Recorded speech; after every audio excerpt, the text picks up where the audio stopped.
Hey guys, it's Sam here and welcome to the first Let's Talk of 2022.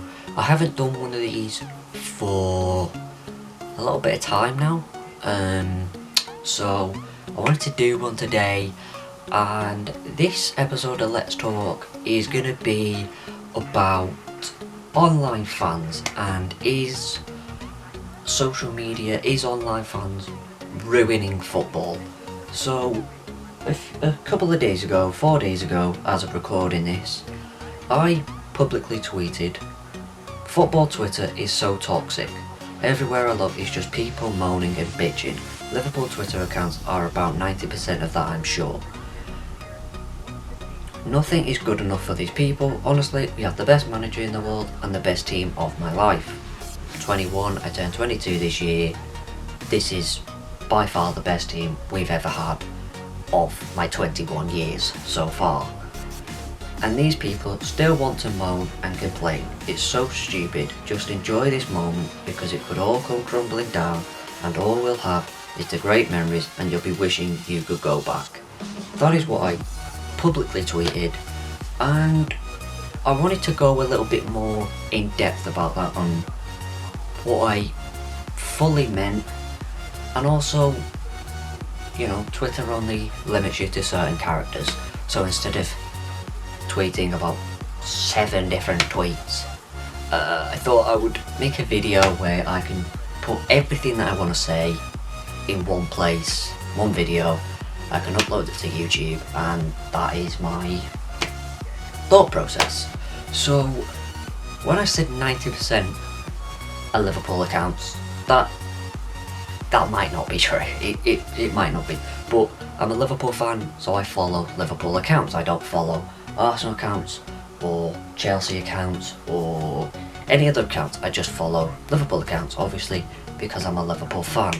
I don't want to know of anything else. I do follow Nottingham Forest Twitter account and Instagram account because my dad is a Forest fan. They're my second team. I like to see what they're doing, and I also like to keep up to date with them so that if they lose I can banter my dad about it. But me and my dad can have conversations about his team, if they're interested in someone. My dad might be like, "Is this player any good?" We can have conversations about it. It's nice. It's a nice thing to have. But I've just followed mainly Liverpool accounts, and on them it's just a lot of moaning, especially recently, with the whole Salah contract situation. That has, I think, blown everything up.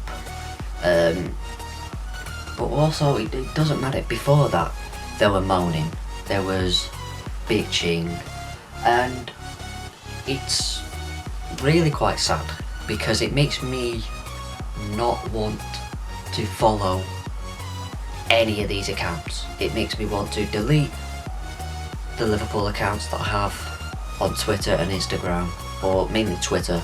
It makes me want to delete them and just be like, I don't want to follow them, because all I'm seeing is just moaning, and it's really annoying to me, because I don't see any of this being resolved,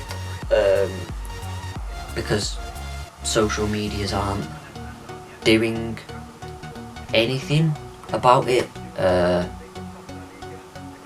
It's taking the mick, really.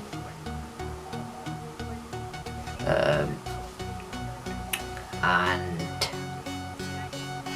I don't have anything to say on the matter of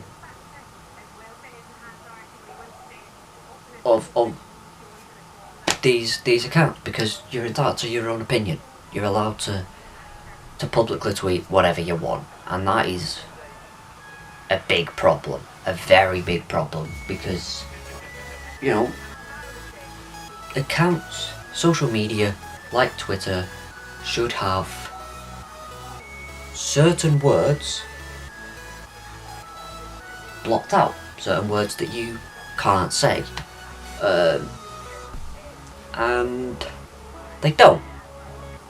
they are allowed to have these words publicly put out there, even though they really shouldn't. When the problem with online is that there are online fans and online abuse has gone up. Hold on.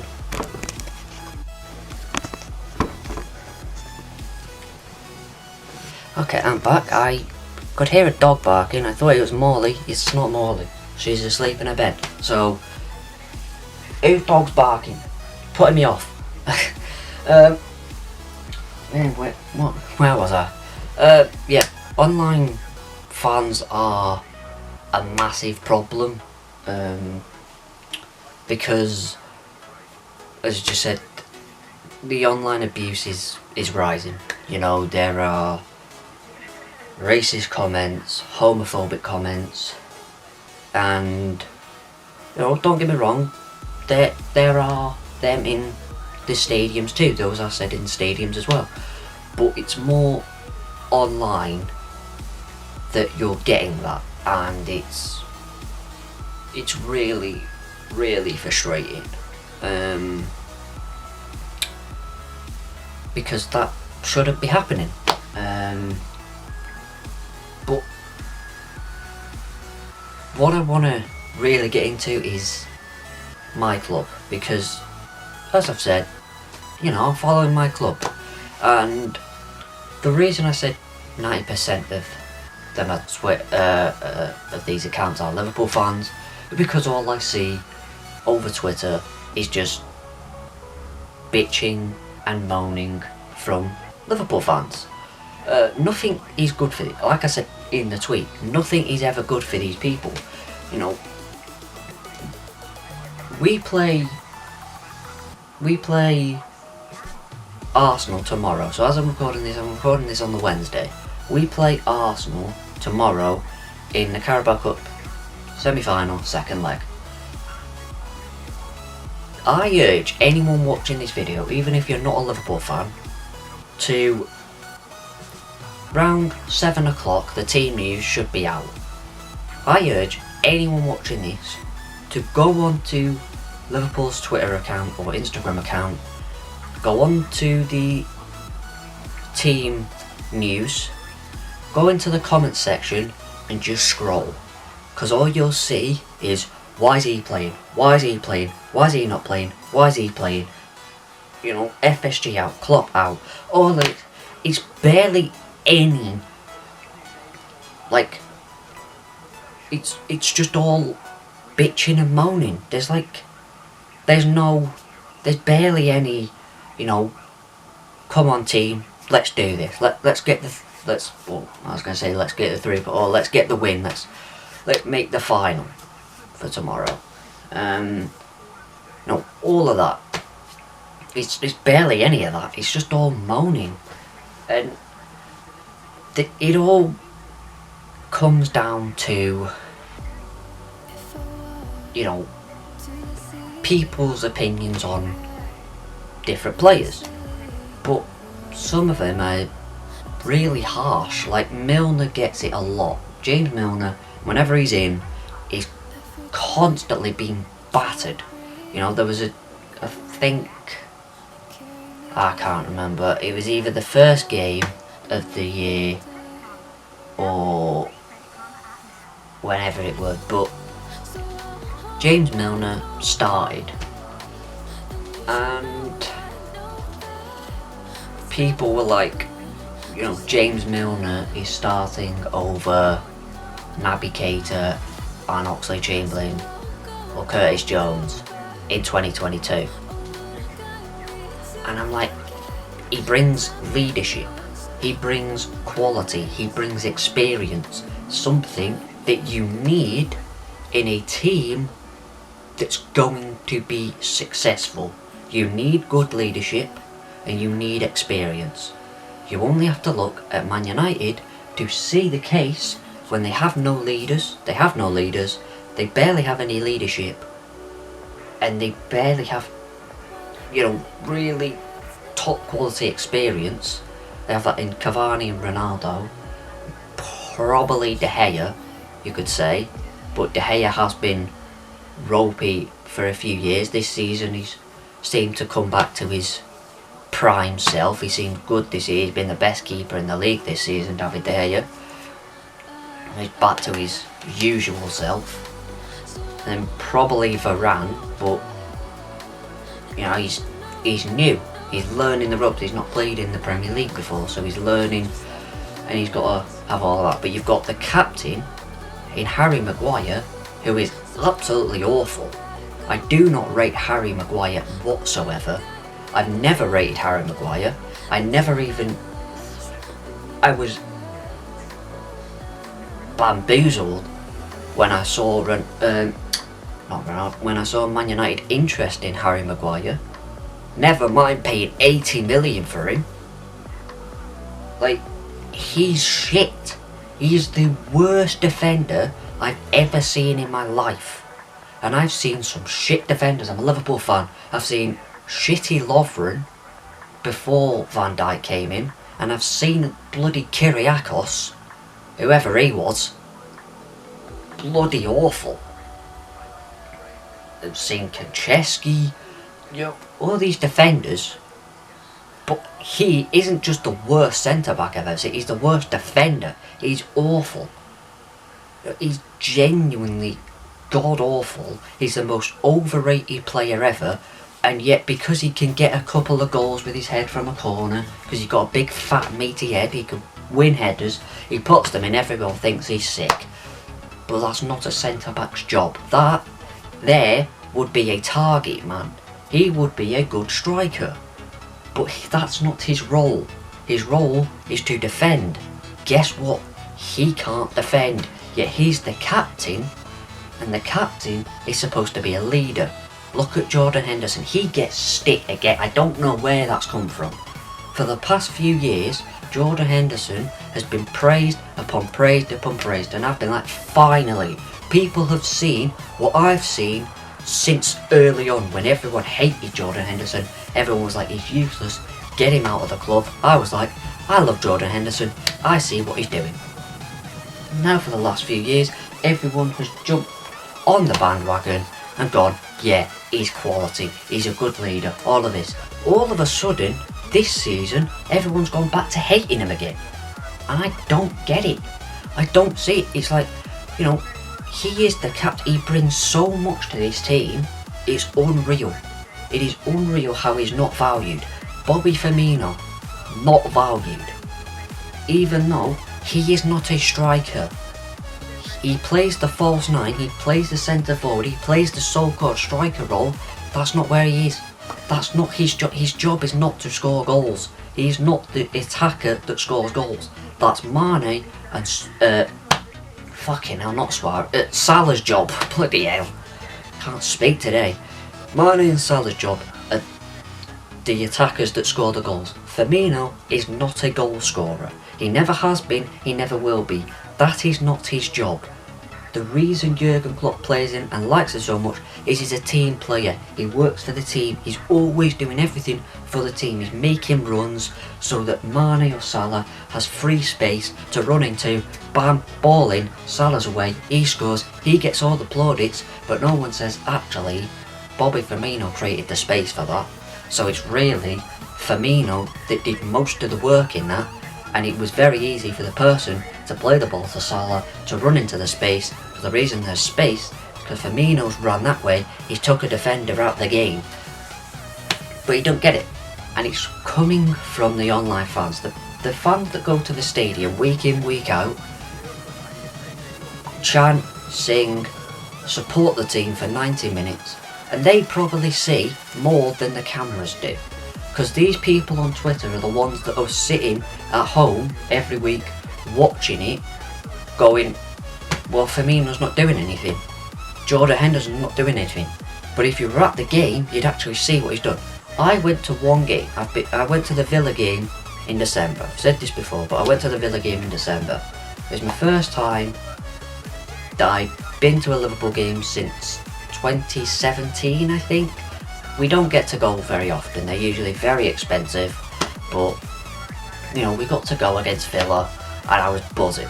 I was absolutely buzzing. I got to see this team in the flesh for the first time. We won 1-0. I got to see us win. I was happy. I got to see what everyone does. I'm telling you now, when you're there, you see a hell of a lot more than what the cameras show. So these people on Twitter don't get to have that argument because it's flawed. Because you're not seeing the full perspective of the pitch. And you think you have the right to hammer the manager when he sees the training every day. It's pathetic, really, from these people, that they think they can argue with a man that is the manager of our team, that sees them in training every day, sees them perform week in, week out.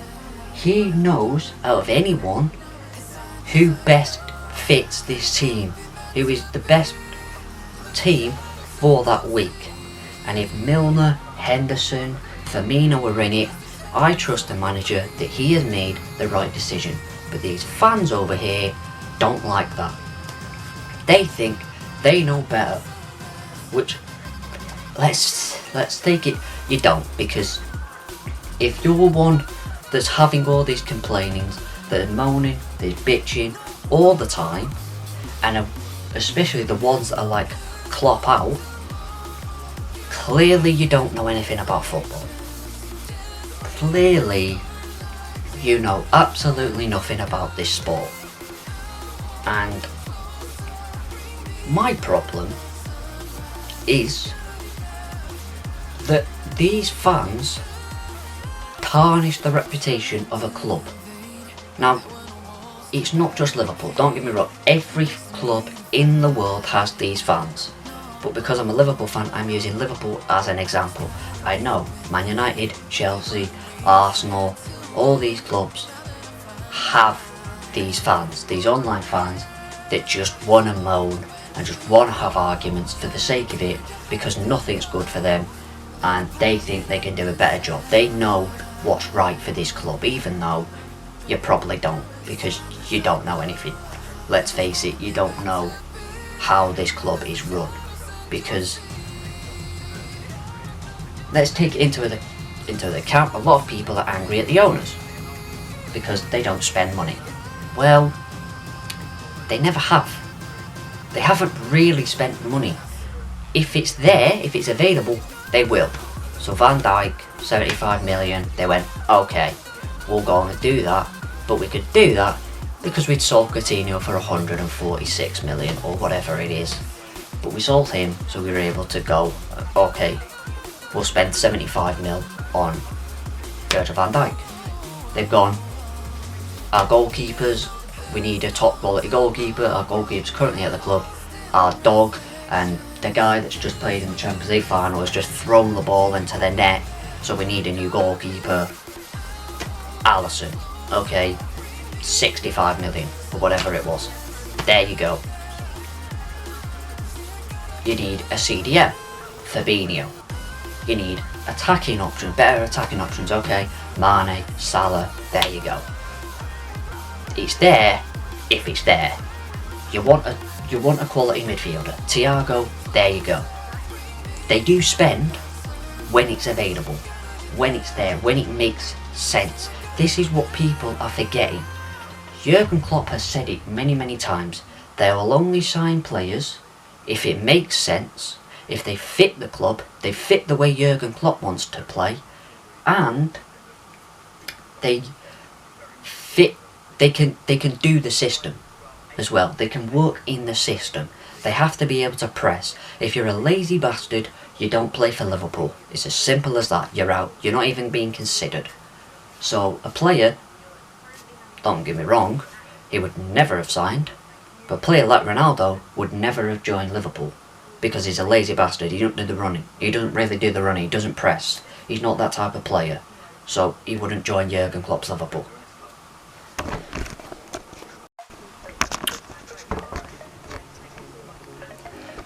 So, with that, these fans want to complain. Just complain constantly about FSG. It's most of the time I've just seen FSG, and it's come up again massively because of the Salah contract situation. Now, with that, FSG have a way of doing things. They have a module, they have a strategy, they have a philosophy. They don't break that philosophy. They don't do it. They've never done it, they never will do it. They have a wage thing. They have what the fuck is it? What don't not a wage cap, but they have like a wage structure. They don't want to break that wage structure for anyone.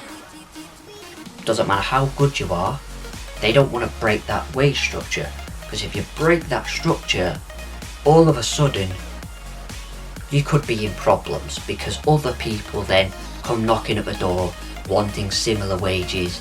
All of a sudden the wage structure's gone, you're paying way too much on wages, and all of a sudden you're running out of money, you can't sign new players. They get moaned at why you're not spending money. Nothing doing. Now, I'm not defending them, because don't get me wrong, after the Super League, I want nothing to do with FSG. I don't want them in my club anymore. I want them gone. But I'm not sad enough to constantly tweet hashtag FSG out when what is that realistically going to do? You're just wasting time. You're constantly tweeting it every fucking 3 seconds. Wow, well done. But he's not doing anything. You want action? Actually give action. Actually go to a game, hold a banner, perform a fucking march or whatever, and run them out of the club. If you really want that, you do it. But guess what? It can be a whole lot worse. And we're forgetting Hicks and Gillette. They were a million times worse than FSG. At least FSG aren't arguing, fighting with each other. At least FSG aren't running this club into the ground. At least FSG are actually trying to profit Liverpool. Yes, it's for their own good, but when they bought Liverpool, I think they bought Liverpool for something like 300 million, we're now worth something like 5 billion. So, they have profited on buying Liverpool Football Club. They have made Liverpool Football Club financially better.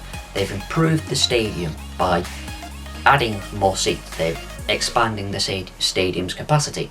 They've built a whole new training ground with better facilities. They're improving the club, just not on the pitch to these fans. But really, they are. FSG joined in 2010. 2010 was the worst Liverpool team I've ever seen. It's been improved. I don't have to say. And then people will say, well, Liverpool had just won a league title. Why did they sit on it? Why didn't they keep improving, adding to this squad to create an era of dominance?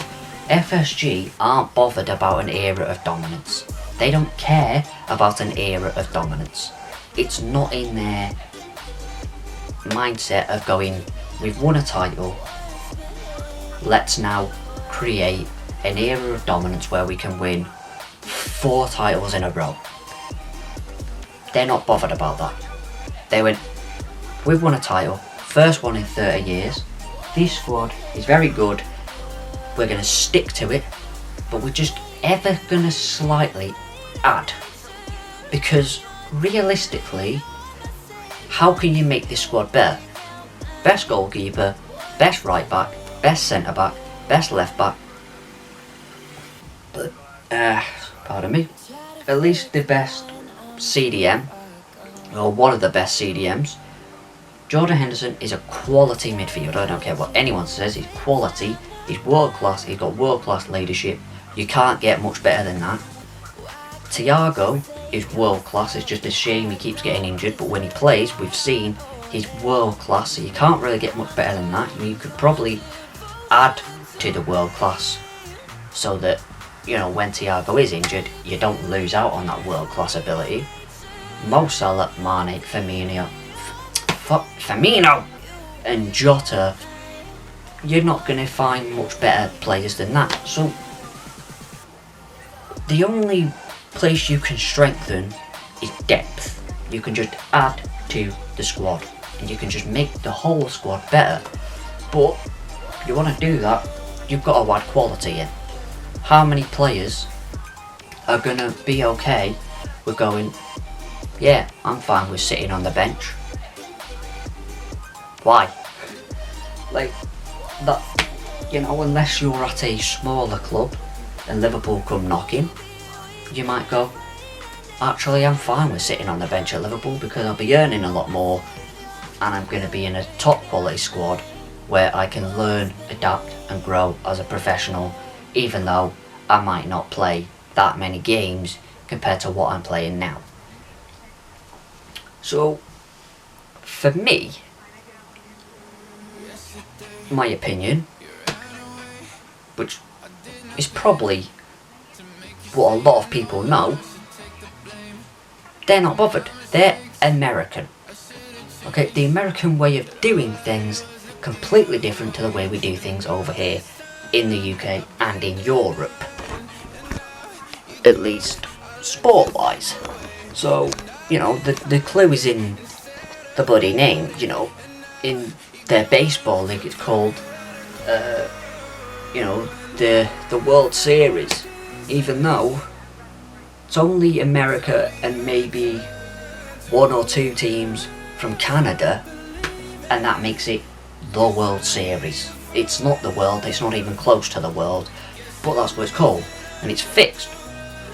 There's fixed leagues. You can't get relegated. They have this thing where, you can finish top. That doesn't really mean anything. You go through a playoff system, you go all the way to the playoffs, there's a playoff final.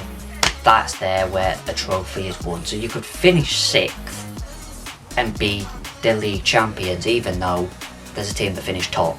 It's foreign to us, but the way we do things over here in Europe is foreign to them. That is why the Americans were so big on the Super League, because it's the type of thing they're used to. They were like, yes, let's back that, because that's what is the way of doing things. But it's foreign to us, that's why we didn't like it, because we don't like fixed leagues. The reason why we love football is because it's competitive and there is that opportunity that a club like a Leicester can go up and win the Premier League against all odds, and a team like a Liverpool or a United or an Arsenal can get relegated. To Americans, that's foreign. That they're going, how can a top team not be in the top division? But that's why it's so competitive. It's so unlikely. Like, Liverpool haven't been relegated from the Premier League. They've not been relegated from the top division for a long time. Maybe they never have. Since they got into the top division, I guess they've never gone down. So you don't start in the top division, you have to work your way up. But since being in the top division, I don't think we've ever been relegated. That's going on for a long years. So it's very unlikely, but there's a possibility. It can happen. Which is why the competitiveness and that opportunity can happen is why we love the game and why we love football. So, but when you have these owners, they don't go to Anfield often. How many games, realistically, do FSG come and watch? Hardly any, unless it's a final maybe. That's it. They spend all their time in America. It's what we have to be used to. They bought this club to make profit. They didn't buy to save us. They didn't buy to do any of that. They bought this club because it has world-renowned fame and world-renowned support, that if they fixed the club and got it going in the right direction and improved it profitably, it would make them a lot of money, which it has since they took over. Liverpool is a very rich club now, and it's worth a hell of a lot, which means when it comes to them selling, they will have made a hell of a lot of profit on it. So, but don't get your hopes up, because I don't see FSG selling anytime soon. And this comes it back into the whole story of our online fans ruining the game, because they're just moaning, you're complaining about everything, whereas realistically it's not that deep. We have lost 2 games all season, both in the league. We have lost the same amount of games as Man City, who are top by 11 points, I think it is. They're good at the top, but they have lost 2 games, same as us. It's just the fact we have drawn more games than them. If you'd see how Liverpool fans are on social media, you would think that we had lost a hell of a lot more than 2 games. We'd won all of our group stage games in the Champions League.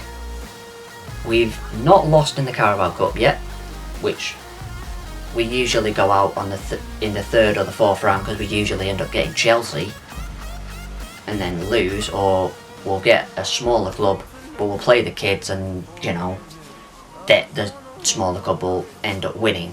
But so far this season, we've not lost. Obviously tomorrow we could lose to Arsenal and we're not in the final, but so be it. We're still in the FA Cup as well. So everything isn't as doom and gloom as they are saying, but it's all do or die for these people. It's like this is the last season we're ever going to have of a chance. I know it's cliche, there's always next season, and no one is going to like to hear that. It's so cliche, and they're like, no, I don't care about next season, I want to win this season. Well, the chances of that aren't are slim. At least the league title, the chances of that are very slim. Man City are very, very good. You have to be at your peak. You literally have to work 200% to snatch a title off City these days. And that's what we did. We did that. We got the title. They're tired out now after all that. We had to battle. It wasn't just that season. We had to battle the season before and not get there, to then go again and then snatch it. But now they got it back, and they'll probably retain it this season as well. So what? Okay, so what? Who cares? Okay, 9 times out of 10 Man City will win the title. They're owned by a state, they're owned by a country, they're owned by mega rich fucking millionaires, billionaires, whatever. They've got so much money that they just chuck it at people, and they've got such a massive squad that it's almost impossible to stop them winning.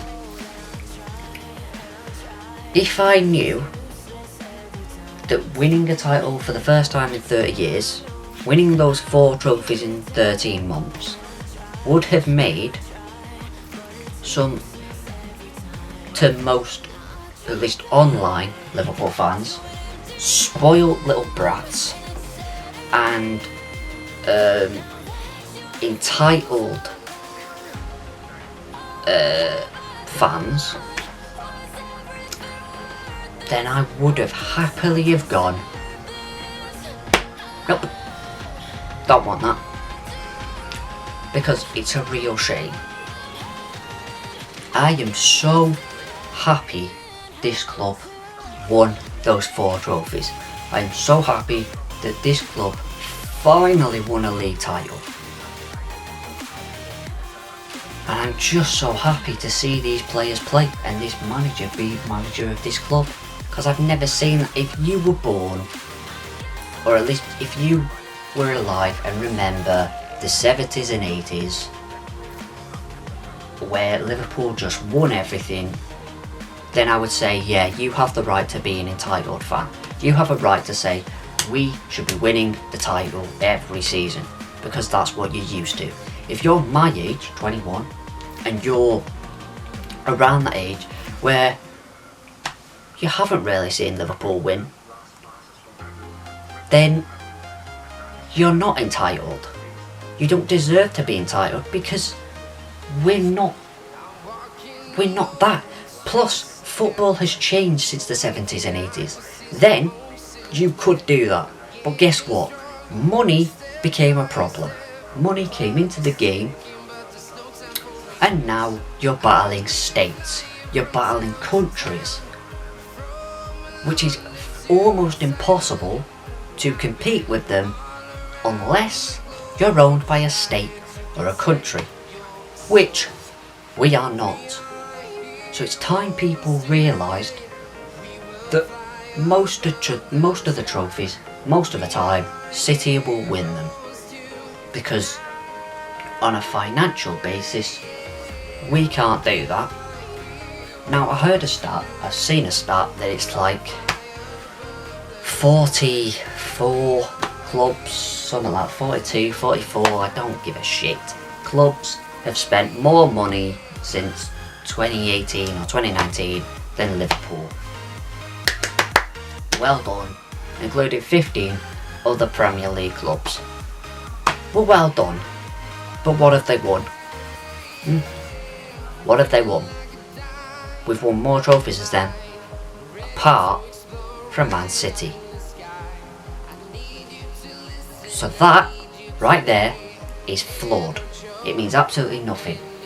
But it shows what a fucking brilliant manager Jurgen Klopp is. The fact that he has such a tight budget, the FSG aren't really going into their pocket and giving him that money. The fact that he was able to win 4 trophies, the fact that we're in competition and still in with a shot at 4 trophies this season is incredible. And it shouldn't be the case, but it is, because of who we have in charge. Yet there are some people on social media that don't want him there, which I do not understand. It is a fucking joke. And if you're one of them, then I don't see how you're a proper Liverpool fan. I really don't. You know, it's embarrassing. There are clubs lower down that would die for Jurgen Klopp as manager. We have him, and we don't want him. But who is better? Who is better? How is this all Jurgen's fault? If anything, I get why people are saying FSG out, because it is the owners. If Jurgen Klopp had the money of Man City or Newcastle, he would win trophy after trophy after trophy, title after title after title. He would. He's that good of a manager. But guess what? He doesn't have that money. He doesn't have that backing, so he's doing the best he can, which is actually way more than I ever thought was possible. So am I going to turn on Jurgen Klopp? No, never. Am I going to turn on this squad of players? No, never. Because they have given the best years of my life. They have given me the best times of a Liverpool fan I've ever had, and they are legends of this club. This manager is alongside Bill Shankly and Bob Paisley as some of the best managers this club has ever had. This team is alongside the squads of the 70s and 80s, which were the best squads Liverpool ever had. It's there because it is true. And the fact that people complain and moan and bitch and scream, I just like, why? Just why can't you enjoy it? Just answer me. If any of them are watching this video, please just answer me. Why can't you enjoy it? What is so wrong about enjoying this? Because in that tweet I said that it could all come crumbling down. It's very, very possible. Because all you have to do is look at Arsenal. Look at Arsenal. They still cling on to the Invincibles, which was 2003, which next year will be 20 years ago. They are still clinging on to that because that's all they have.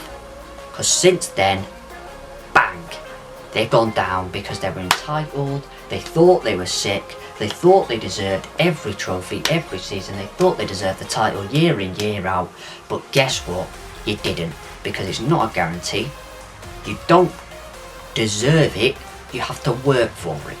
And because they were entitled, because they bitched and they moaned, all they have now is the memories. And they go, I wish we could go back. I wish we could go back to that time. And that is exactly what could happen to Liverpool. It's exactly what these fans would be saying. I wish we could go back. That is why I did that. That's why I want to make this video, because it is so important that you enjoy the moment. How many times does Jurgen Klopp say it? Just, enjoy the moment. If you're with us, you're with us. You're with us for the ride. You're with us for the highs. You're with us for the lows. But I can't understand. I don't understand. I will never understand. And that's why I'm not bitching and moaning. Because I'm enjoying this moment that we're in. Because it's the best moment I've ever seen. The best moment I've ever had. And after this, it could fall down. It could easily fall down and we could be in a trap. I don't believe that. I think that we will still be up there challenging. Because what Jurgen Klopp leaves behind is you just have to pick up the pieces. And if it's Pep Lijnders, I'm more than happy with that. If it's Steven Gerrard, I'm more than happy with that. If it's someone else, fair dues. I'll support them, I'll back them. But for me, you have to understand that nothing is guaranteed in this sport. And the fact that Liverpool have done what they've done, without spending very little, with having 44, 42 clubs spend more money than them, it's unreal. It's unbelievable. And you should enjoy it, because the famous saying goes along the lines of, you don't, what is it? You don't appreciate something until it's gone. But you should appreciate this, because it is special. It's a special team with a special manager in a special moment. If you can't appreciate this, I don't know what to say. But that is it. That'll be this video done. Thank you so much for watching. If you enjoyed, please leave a like, subscribe, turn on notifications. And I see you guys in the next one. Peace. Atoms fall apart. Solar flares arrive. Buildings collapse. Only a few will survive. The world as we know it will no longer be there. Water is gone. A new era has begun. Prepare yourself. apocalypse.